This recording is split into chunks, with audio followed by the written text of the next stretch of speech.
और भाई लोग क्या हालचाल है, कैसे हो तुम लोग? सब एकदम बढ़िया। तो यार आज हम लोग पढ़ने वाले हैं द लॉस्ट चाइल्ड के बारे में। यार तुम में से मुझे कई सारे लोग कहते रहते हो कि भाई यार मुझे चैप्टर का क्वेश्चन आंसर दे दे, ये दे दे, वो दे दे। तो मैं तुम्हें बस ये कहना चाहूंगा कि एक बुक जिसमें तुमको चैप्टर वाइज सारे क्वेश्चन आंसर मिल जाएंगे, चैप्टर्स की सारी समरी मिल जाएगी, चाहे वो ग्रामर हो चाहे कुछ भी हो, तुमको सीबीएसई के लेटेस्ट पैटर्न पे बनी हुई सब चीज मिल जाएगी। और वो है ये एडुकार्ड का क्वेश्चन बैंक। इसमें यार तुम्हें सब चीज आराम से मिल जाएगा। तो जाओ जाके इस बुक को खरीदो। इसमें चैप्टर वाइज सारे क्वेश्चन आंसर तो है ही हैं, प्लस में ऊपर से और एक्स्ट्रा क्वेश्चन है बहुत सारे, जो तुमको चैप्टर को बहुत ही अच्छे से समझने में हेल्प करेगी। मेरे हिसाब से ये बुक तुमको हेल्प करेगी। तो यार तुम खरीदना चाहो तो जाके खरीद लो, लिंक यार तुमको नीचे डिस्क्रिप्शन में मिल जाएगा। तो चलो आगे बढ़ते हैं और आज की कहानी को शुरू करते हैं। एक बच्चा जो कि मेले में जाता है और मेले में जाने के बाद खो जाता है। वो कैसे खोता है, अपने माँ बाप से मिलता है या नहीं मिलता है, ये सारी चीजें हम इस चैप्टर में देखने वाले हैं। ये कहानी ने तुम्हें बचपन की याद दिला देगी कि कैसे तुम यार मेले में जाते थे, अपने माता पिता से जिद करते थे कि पापा ये ले दो मेरे को, ये चीज़ें मेरे को बहुत अच्छी लग रही है, ये खरीद दो, ये खिलौना खरीद दो। वो सारी चीज़ें यार तुम्हें फिर से याद आ जाएगी। तो चलो यार कहानी को शुरू करते हैं, किस बात की देरी। स्प्रिंग का फेस्टिवल था, मेला लगा हुआ था, तो गांव के जितने भी लोग हैं वो मेला देखने के लिए जा रहे थे। सब यार खुश होकर रंग बिरंगे कपड़े पहनकर पतली गलियों से होते हुए मेले की तरफ बढ़ रहे थे। कुछ घोड़े पर सवार थे तो कुछ पैदल चल रहे थे और कुछ तो यार बैलगाड़ी पर बैठकर जा रहे थे। उसी में एक छोटा सा बच्चा बहुत ही खुश होकर उछलते कूदते हुए अपने पिता के टांगों के बीच से निकलते हुए मेले की तरफ बढ़ रहा था। और वो रास्ते में लगे हुए दुकानों को बड़े गौर से देख रहा था। उसमें सजे हुए सुंदर सुंदर खिलौनों को देखकर वो बहुत खुश हो जाता था और खुशी के मारे उसको देखते हुए वो पीछे ही छूट जाता था। उसके माँ बाप धीरे धीरे आगे निकल जाते थे और वो उस खिलौनों को टकटकी लगाकर देखता था तो वो पीछे छूट जाता था। फिर उसके माता पिता जोर से आवाज देते थे, कम बच्चा इधर आ जा, इधर आ जा। अपने माता पिता की आवाज सुनकर बच्चा दौड़ते हुए उनकी तरफ भागता था। वो भाग तो उनकी तरफ रहा था लेकिन नजरें यार अभी भी उस खिलौने पर अटकी हुई थी, जिसको वो पीछे छोड़ते हुए आगे की ओर बढ़ रहा था। जहां पर उसके माता पिता खड़े थे वहां पर पहुंचते ही वो अपनी मन की इच्छाओं को दबा ना सका और अपने पिता से कहता है कि पापा मुझे वो खिलौना चाहिए। हालांकि उसको जवाब पहले से पता था कि उसका बाप यार उसको मना ही करेगा, लेकिन फिर भी वो कहता है कि नहीं पापा मुझे वो खिलौना चाहिए। उसका बाप यार गुस्से में आंख दिखाते हुए उसकी तरफ देखता है तो वो बेचारा डर जाता है और चुप हो जाता है। लेकिन उसकी माँ यार बहुत ही दयालु थी। माँ यार हमेशा सबकी न अच्छी होती है, तो उसकी माँ भी अच्छी थी। तो उसकी माँ उसको उंगली देती है, वो कहती है बेटा देखो आगे क्या है तुम्हारे, बेटा देखो देखो आगे क्या है। आगे सरसों का खेत था जिसमें पीले पीले फूल लगे हुए थे और वो खेत यार बहुत दूर दूर तक दिखाई दे रहे थे। मानो ऐसा लग रहा था कि किसी ने पिघलते हुए सोने को जमीन पर बिछा दिया है। सरसों का खेत तो तुमने भी देखा होगा जिसमें यार कैसे पीले पीले फूल लगे हुए रहते हैं। और अगर नहीं देखा तो यार शाहरुख खान की वो डीडीएलजे वाला गाना सुन के आओ। उस सरसों के खेत के ऊपर बहुत सारे झुंड में ड्रैगन फ्लाइज उड़ रहे होते हैं और अगर कोई अकेला तितली या भौरा उस सरसों के फूल के ऊपर जाकर उसकी मिठास लेने की कोशिश करता तो वो उसका रास्ता काट देते थे। मतलब बहुत सारी तितलियां उड़ रही थी और वो बच्चा उसको देखकर बहुत ज्यादा खुश हो रहा था। वो बच्चा एक ड्रैगन फ्लाई पर नजर डालता और टकटकी लगाकर देखते रहता और जैसे ही वो ड्रैगन फ्लाई जाकर किसी फूल पर या फिर कहीं पे जाकर आराम से बैठती तो वो उसे पकड़ने की कोशिश करता और जैसे ही वो उसे पकड़ने वाला होता है तैसे ही फर्र कर वो फिर से ड्रैगन फ्लाई उड़ जाती। उसकी माँ सावधानी बरतने के लिए अपने बच्चे को बुलाती है, आओ बच्चा आओ, इधर आओ, रास्ते पे आ जाओ।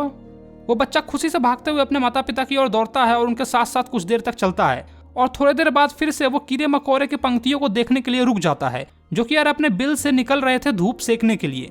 वो उन कीड़ों मकोड़ों को देखने लगता है और उसमें ही खो जाता है।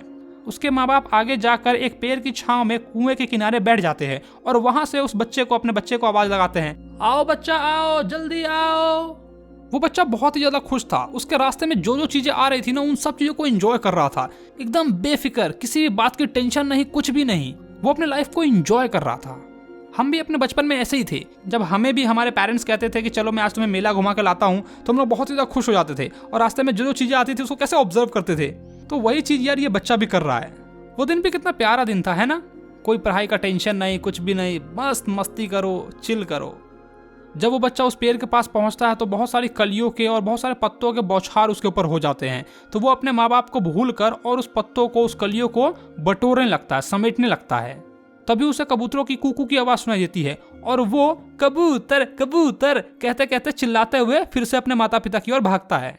उसके हाथों से पंखड़ियां छूट जाती है। हो सकता है जब कबूतर उस पेड़ से पर चिल्लाया होगा तो कुछ दो चार पंख जो है कबूतरों के टूट गए होंगे, तो वो उठाकर दौड़ रहा होगा तो रास्ते में टूट गई होगी वो उससे। फिर वो एक बरगद के पेड़ के पास पहुंचता है और उसके चारों तरफ खुशी से उछलते कूदते हुए झूमने लगता है। तभी उसके माँ बाप फिर से उसे बुलाते हैं, आओ बच्चा आओ, इधर आओ। और वो उसे साथ साथ सरसों के खेत से होते हुए मेले की तरफ ले जा रहे थे। जब वो गांव के पास पहुंचता है तो वो बहुत सारी भीड़ देखता है, बहुत सारी लाइनें देखता है जो कि आज सब के सब मेले की तरफ जा रही थी। वो उस भीड़ को देखकर बहुत ही ज़्यादा खुश भी हो रहा था, चौंक भी रहा था और मन ही मन उसे डर भी लग रहा था कि कहीं ऐसा ना हो कि मैं इस भीड़ में खो जाऊं। इस बात का उसे डर भी था। जैसे ही वो छोटा सा बच्चा मेले में घुसता है तभी उसे कोने पर एक हलवाई दिखता है जो यार बोल बोलकर अपने सामान को बेच रहा था। गुलाब जामुन, रसगुल्ले, बर्फी, जलेबी ले लो जलेबी। वो हलवाई जोर जोर से बोल बोलकर अपने मिठाई को बेच रहा था। सोने चांदी के भांति सजे हुए मिठाइयों के ढेर के चारों ओर लोग जो है बहुत धक्का मुक्की कर रहे थे, बहुत भीड़ लगा हुआ था।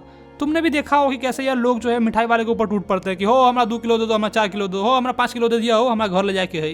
मिठाई वालों के ऊपर टूट पड़ते हैं लोग। तो सेम चीज वो बच्चा भी ऑब्जर्व कर रहा था। बर्फी देखकर उसके मुंह में पानी आ जाता है क्योंकि वो उसका फेवरेट मिठाई था। वो धीरे से भनभनाता है, मुझे बर्फी चाहिए। लेकिन उसको पता था कि उसके पेरेंट्स जो है उसको वो नहीं दिलाएंगे। उसे वो ये कहकर टाल देंगे कि तू बहुत चटोरा है, दिन भर कुछ ना कुछ खाने की इच्छा करती रहती है तेरे को। बर्फी ले, वो घर इतना मिठाई पर लेता, ये बर्फी चाहिए करा भाग। तो वो बिना अपने माता पिता के जवाब सुने हुए आगे बढ़ जाता है क्योंकि उसको पता था कि यार माता पिता उसको दिलाएंगे नहीं, तो इससे अच्छा है कि बेटा चलो आगे ही चलते हैं। आगे चलकर उसे एक फूल बेचने वाला दिखता है जो ये कहकर चिल्ला रहा था, गुलमोहर का माला ले लो, गुलमोहर का माला। वो उसकी तरफ खींचा चला जाता है और वो वहां पहुंच जाता है जहां पर टोकरी में सारे फूल रखे हुए थे। बच्चा धीरे से बुदबुदाता है, मैं वो माला लूंगा। लेकिन उसको भली भांति पता था कि उसके माता पिता उसे नहीं दिलाएंगे और उसे वो ये कहेंगे कि ये घटिया है। तो वो चुपचाप बिना उनका उत्तर सुने हुए आगे बढ़ जाता है। आगे उसे एक इंसान दिखाई देता है जो बांस में लाल, पीले, हरे, बैगनी कलर के गुब्बारे सजाए हुए था। उस रंग बिरंगे गुब्बारे को देखकर बच्चा मोहित हो जाता है।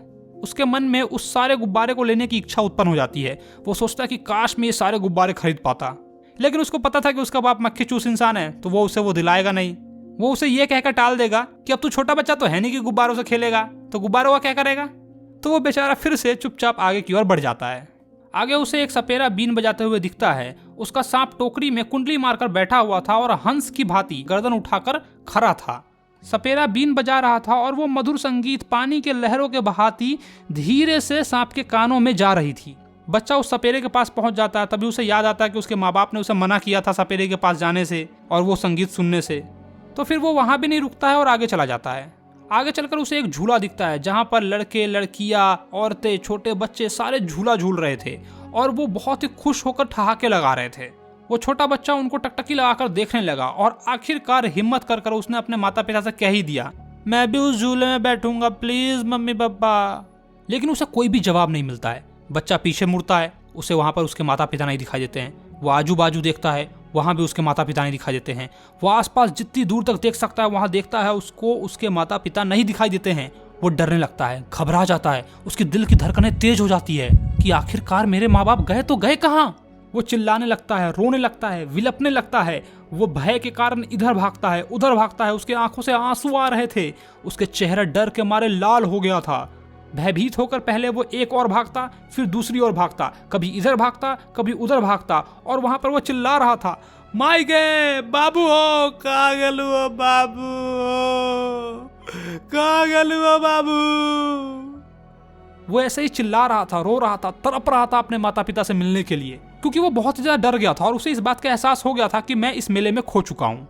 उसकी पीली पगड़ी खुल जाती है, उसके कपड़े धूल से मैले हो जाते हैं। इधर उधर कुछ देर दौड़ने के बाद वह हार कर एक जगह खड़ा हो गया। उसकी चीखें सिकसिकी में बदल गई। अपनी धुंधली आंखों से उसे कुछ लोग बात करते हुए दिखते हैं। वो उस ग्रुप में जाता है और अपने माता पिता को खोजने की कोशिश करता है। उसके माँ बाप उसको वहां भी नहीं मिलते हैं। वो ग्रुप बस यूं ही बातें कर रही थी और हंस रही थी। एक बार फिर से वो तेजी से दौड़ता है और इस बार वो मंदिर की ओर जाता है जहाँ पर सारे लोग यार जा रहे थे। मंदिर का एक एक चप्पा चप्पा लोगों से भरा हुआ था। वहां पर बहुत ज्यादा भीड़ थी, फिर भी वो लोगों के टांगों के बीच से दौड़ते हुए जा रहा था। अभी भी सिसकियां लेते हुए अपने माता पिता को पुकार रहा था, माई गे बाबू कहाँ गेलू बाबू। मंदिर के गेट पर बहुत ही ज्यादा भीड़ था। भारी भरकम लोग, बलिष्ठ कंधे वाले लोग सारे थे। सब धक्का मुक्की कर रहे थे जल चढ़ाने के लिए। उनकी आंखों में खून सवार था कि मुझे जल्दी से पूजा करना है और घर जाना है। मतलब तुमने भी देखा होगा कि कैसे यार लोग जो है धक्का मुक्की करते हैं मंदिर में जल्दी जाने के लिए, तो वैसे ही वहां भी हो रहा था। वो बेचारा बच्चा उन लोगों के पाँव के नीचे से घुसने की कोशिश करता है, लेकिन ठोकर खाकर इधर उधर गिर जाता है। वो किसी न किसी के पाँव के नीचे आकर कुचला जाता अगर वो चिल्लाता नहीं तो। माँ बापू। उसकी चीख सुनकर उस भीड़ में से एक इंसान आता है और बड़ी ही मुश्किल से उसको वो उठाता है अपनी गोद में और उसको भीड़ में से बाहर निकालता है। भीड़ से निकलने के बाद वो इंसान उस बच्चे से पूछता है कि तुम यहाँ पर कैसे आए, तुम किसके बच्चे हो, यहाँ पर क्या कर रहे हो। वो बच्चा यार डर के मारे और ज्यादा रोने लगता है और चिल्लाने लगता है, मुझे तो अपनी माँ चाहिए, अपना बापू चाहिए। बच्चे को चुप कराने के लिए वो इंसान उसे झूले के पास ले जाता है और उससे पूछता है कि क्या तुम घोड़े पर बैठोगे। वो बच्चा फूट फूट कर रो रहा था, सिसकियाँ ले रहा था और बस एक ही बात बोल रहा था, मुझे तो अपनी माँ चाहिए, अपना बापू चाहिए। वो इंसान फिर उस बच्चे को सपेरे की ओर ले जाता है जो अभी भी बीन बजाकर सांप को नचा रहा था। वो वहां जाकर उस बच्चे से कहता है, बच्चे ये सुंदर संगीत सुनो, कितना अच्छा संगीत है। लेकिन वो बच्चा अपनी अंगुलियों से कानों को बंद कर लेता है और कहता है कि नहीं, मुझे अपनी माँ चाहिए, अपना बापू चाहिए, मुझे मेरी माँ के पास लेके चलो। वो इंसान उसे गुब्बारे वाले के पास ले जाता है, ये सोचकर कि रंग बिरंगे गुब्बारे देखकर उसका ध्यान बट जाएगा और वो शांत हो जाएगा। वो इंसान बच्चे को चुप कराने की पूरी कोशिश कर रहा था। वो उस बच्चे से कहता है, तुम रंग बिरंगे गुब्बारे लोगे? लेकिन वो बच्चा लहराते हुए गुब्बारों की तरफ से अपना मुंह फेर लेता है और कहता है, नहीं, मुझे अपने माँ बाप चाहिए। वो एकदम सिसकियाँ भरते हुए कहता है, नहीं, मुझे अपनी माँ चाहिए, अपना बापू चाहिए। बड़ा हरामी बच्चा है, मानने को तैयार ही नहीं हो रहा।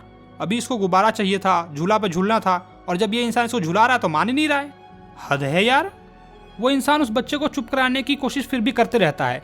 वो उसे मेले के गेट के पास ले जाता है जहां पर वो फूल वाला माला बेच रहा था। वो इंसान बच्चे से कहता है, देखो फूलों की कैसी मीठी सुगंध है, तुम भी माला पहनोगे? बच्चा अपना नाक टोकरी से दूसरी ओर मोड़ लेता है और बस वो एक ही बात की रट लगाए रहता है कि मुझे अपने माँ बाप चाहिए। वो इंसान मिठाई वाले के पास जाता है, यह सोचकर कि दुखी बच्चा है, मिठाई उठाई देखेगा तो खुश हो जाएगा, थोड़ा खा पी लेगा तो खुश हो जाएगा। हलवाई की दुकान के पास ले जाने के बाद वो उस बच्चे से पूछता है, तुम कौन सा मिठाई लोगे? बच्चा मिठाई की दुकान से मुंह मोड़ लेता है और रोते हुए कहता है, मुझे मेरी माँ चाहिए, मेरे बापू चाहिए, मुझे कुछ भी नहीं चाहिए, मेरे माँ बाप चाहिए मुझको। और यहीं पर इस चैप्टर को खत्म कर दिया गया है। मेरा 2 सवाल है यार। पहला, कि तुम्हें क्या लगता है कि वो बच्चा अपने माँ बाप से मिला होगा? और दूसरा, शुरू में तो उस बच्चे को झूला झूलना होता है, गुब्बारा भी लेना होता है और उसकी फेवरेट मिठाई बर्फी भी लेनी होती है, लेकिन जब वो इंसान उसको लास्ट में दिलाता है, कोई दूसरा इंसान, तो वो उसे नहीं लेता है। ऐसा क्यों भाई? ऐसा इसीलिए क्योंकि वो अपने माता पिता को खो चुका था, वो उस इंसान को खो चुका था जिससे वो बहुत ही ज्यादा प्यार करता था। हम भी अपने लाइफ में कुछ ऐसा ही करते हैं। हमारे आसपास हमें प्यार करने वाले बहुत सारे लोग होते हैं, लेकिन हम उन्हें छोड़कर दूसरे चीजों में अपनी खुशी ढूंढने लगते हैं। हमारे माँ बाप होते हैं, हमारी फैमिली होती है, हम उनके साथ खुश रह सकते हैं, लेकिन नहीं, हमें तो कुछ और चाहिए, हमें आईफोन चाहिए, हमें ये चाहिए, हमें वो चाहिए। और फिर अंत में उन्हें खोने के बाद हमें यह एहसास होता है कि नहीं, उनसे इंपॉर्टेंट मेरे लिए मेरे जीवन में कुछ भी नहीं था। ये आईफोन, ये फोन, ये फलाना ढिमकाना, ये सब सारी चीजें तो फालतू की चीजें हैं। असली प्यार, असली खुशी तो उनमें थी जो अब मेरे साथ नहीं है। ये सब पर अप्लाई होती है, चाहे वो गर्लफ्रेंड्स हो, माँ बाप हो, फैमिली हो, रिश्तेदार हो, कोई भी हो। जब वो पास होते हैं तो हम उनकी कदर नहीं करते हैं और उनसे दूर जाने के बाद हमें एहसास होता है कि नहीं यार, उससे प्यारा तो कोई था ही नहीं मेरे जीवन में। खैर, मुझे नहीं पता कि मेरी बात तुम्हें कितना समझ में आई, लेकिन हाँ भाई, अगर तुम्हें चैप्टर समझ में आ गया तो वीडियो को लाइक करो, कमेंट करके या फिर इंस्टाग्राम पे मुझे टैग करके मुझे बताओ कि बचपन में तुम कैसे मेले घूमने जाते थे, तुम्हारे बचपन की क्या क्या यादें हैं। फिर से मैं तुम्हें याद दिला दूं कि अगर तुमको क्वेश्चन आंसर चाहिए चैप्टर वाइज, तो जाओ यार एडुकार्ड की ये जो क्वेश्चन बैंक है इसको खरीदो, तुमको बहुत ही अच्छे से सब चीज समझ में आ जाएगी, सारे क्वेश्चन के आंसर्स मिल जाएंगे, एक्स्ट्रा क्वेश्चन आंसर्स भी मिल जाएंगे, तो बढ़िया है यार। ठीक है, चलो। और हाँ यार, अगर अभी तक तुमने अपने भाई के चैनल को सब्सक्राइब नहीं किया तो क्या कर रहे हो यार, चैनल को सब्सक्राइब मारो, फ्री का है। चलो, तो मैं मिलता हूं तुम्हें नेक्स्ट वीडियो में। Bye bye.